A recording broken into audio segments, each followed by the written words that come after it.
in-upload mo na, saka mo nagawa ng ano. Palit connecting rod.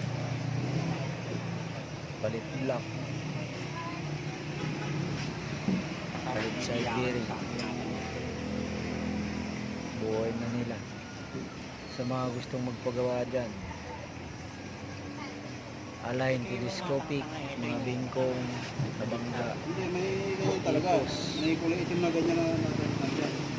body chassis, yun, ina-align din namin.